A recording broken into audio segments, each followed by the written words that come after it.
Like many families, my family enjoys telling funny stories or embarrassing stories over and over again.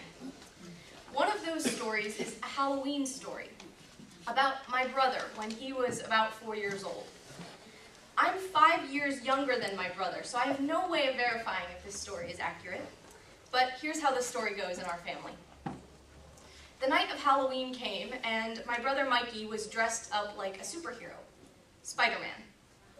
His Spider-Man costume was complete with padded muscles, and in his imagination, that costume transformed him into a web-throwing crime fighter. Mikey was a little bit shy, and the idea of going door to door and ringing the doorbell wasn't exactly an exciting one for him. But at each door, a smiling face would answer and say something encouraging like, "Oh, look, it's Spider-Man," and give him candy. Soon he was brave enough to wander to the door himself, my parents a safe distance away at the curb.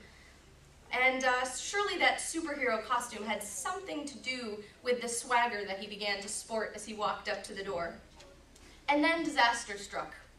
Instead of a smiling face at the door, a giant gorilla answered the door with a roar.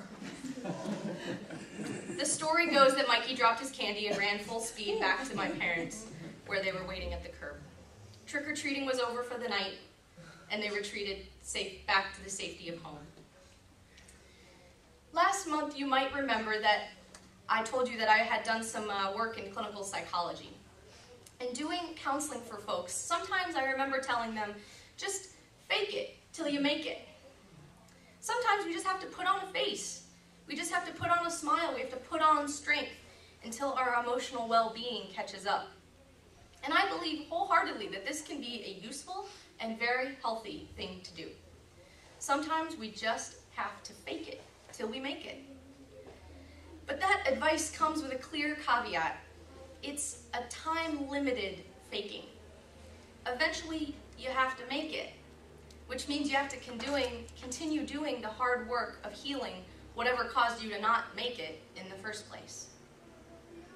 The king in the story that we heard about in The Time for All Ages is a perfect example of this advice working wonders. The wizard does exactly the opposite of what the king commands. "Make them nice," the king says. But instead, the wizard insists that the king wear a mask, one that is kind-looking and smiling, and that alone causes his subjects to treat him differently, which in turn results in the king loving and supporting his subjects. When it has come time for the king to remove his mask, he finds that he has faked it long enough to have made it. He is no longer hardened and cruel. He is smiling and kind. The king in the story had basically two personas. One was mean and cruel, and the other was kind and nice. It was much like that ancient comedy tragedy mask that has come to symbolize the theater.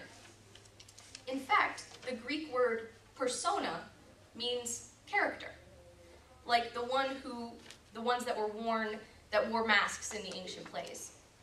We could all name any number of personas that we possess, any number of masks that we wear. Think to yourself, are you the good girl? Are you the good guy? Are you the smart one? The easy to get along with one? The argumentative one? The bossy one? The know-it-all? The passive one? The funny one? You might identify with any number of these personas in different ways, or you could probably name several others yourself. You could probably come up also with why that persona came to be, how it has developed, and how it has served you. There are a million reasons why a persona can develop, and more than likely, it has a purpose for being. I will not stand here and suggest that personas, like any other coping mechanism in life, are not useful. They are useful. But they are not you. They are not you. Even prisoners, those people who our society has cast off as the worst of the worst, are often just wearing a mask that has protected them from the harsh realities of their lives. When I facilitated the prison ministry in Annapolis last year, At first I was afraid. I was afraid because I was going to be walking into a room full of men who are in prison because they did bad things. Some of them did violent things. But when I walked in that room, I immediately recognized them. I knew them. They are my brother, my father, the men at my church, the children I taught in Sunday school. When I looked into their eyes, I could see the common humanity that is common in all of us. In their eyes, I recognized my own family and friends behind the mask of a tough guy persona, and I was no longer afraid.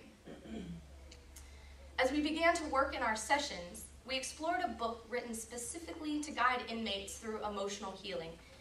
One of the techniques that the book suggests was called seeing the light instead of the lampshade. This technique reminds us that we all cover ourselves with lampshades. We all wear masks. We all develop personas for different situations, and that is okay. But when we struggle with understanding where another person is coming from or knowing our own deep self, we need to see the light instead of the lampshade and connect with the light.